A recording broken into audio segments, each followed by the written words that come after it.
Herkese merhaba arkadaşlar. Penis kalınlaştırmada kaç cc yani kaç mililitre ya da ne kadar miktarda dolgu kullanıyoruz arkadaşlar. Dolgu, hyaluronik asit dolgusu kullanıyoruz arkadaşlar. Ben genellikle Kore ürünlerini tercih ediyorum. Çünkü bu penis kalınlaştırma dünyada Kore ile başladı.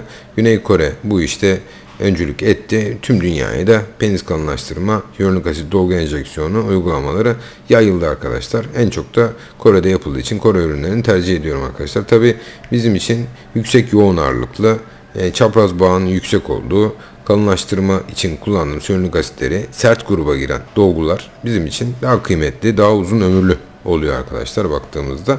Şimdi peki ne kadar dolgu kullanıyoruz? Arkadaşlar ne kadar ihtiyaç varsa o kadar kullanıyoruz. Çalıştığımız alanın büyüklüğüne, penisin uzunluğuna göre değişiyor.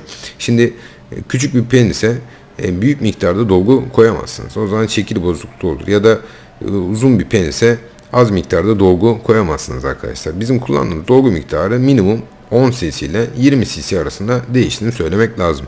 Peki çok miktarda hani mesela 30 cc 40 cc kullanabilir miyiz arkadaşlar?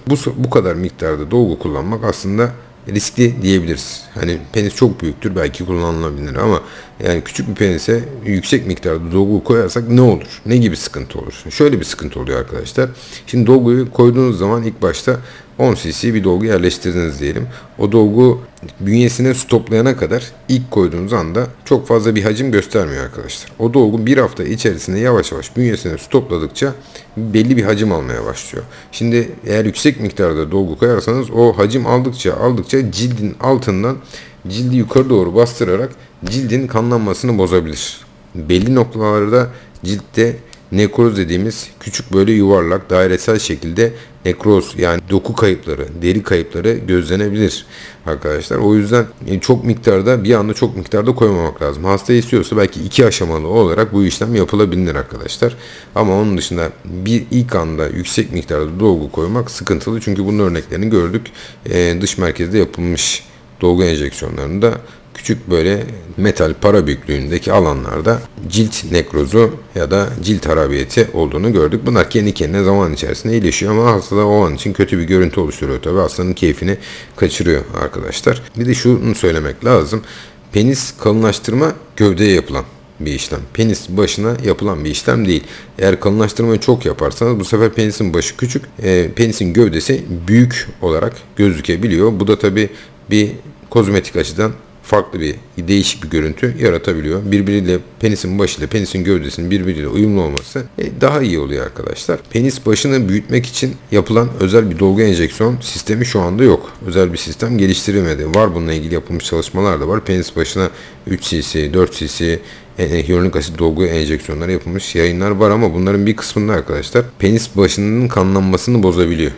Penis gövdesi için yapılan işlemler oldukça güvenli olduğunu söylemek lazım ama penis başında yapılan dolgu işlemlerinde eğer o bölgenin kanlanmasını bozarsanız ki bilemeyebiliyorsunuz yani damar nereden geçiyor, çok ince damarlar çünkü dolgu enjeksiyonu sonrasında penis başının belli bir bölgesinde mesela renk değişikliği, o bölgede ileri derecede his kaybı, soğukluk olduğu zaman hemen acil müdahale etmeniz gerekiyor. Hemen oradaki dolgu eriticiyle eritmek, hyaluronidazla eritmek gerekiyor ki penis başında nekroz gelişmesin. Penis başında doku harabiyeti gelişmesin diye. Çünkü penis gövde derisinde oluşabilecek bir harabiyetle penis başında oluşabilecek bir harabiyet açısından hasta açısından önemli bir fark var. Ve o bölge çok daha hassas, o bölge çok daha erojen ve hastanın haz aldığı bir bölge, penis başı bölgesi. O bölgede çok daha dikkatli olmak, bu kadar da riskli işlere girmemek gerekiyor. Biz erken boşalma için penis başı dolgusu yapıyoruz ama daha az miktarda yapıyoruz. Belli bölgeleri yapıyoruz.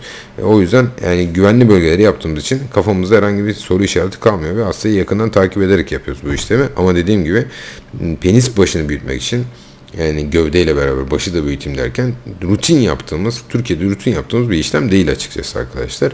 Yurt dışında var. Yayınlar da var. Yapılmış yayınlar da var ama genellikle mutlaka 30-40 hastanın 50 hastanın bir tanesine sıkıntı olduğu da gösterilmiş. O yüzden çok tercih edilen bir yöntem değil. Penis başı büyütme yöntemi hyaluronik asitle pek tercih edilen bir yöntem değil arkadaşlar.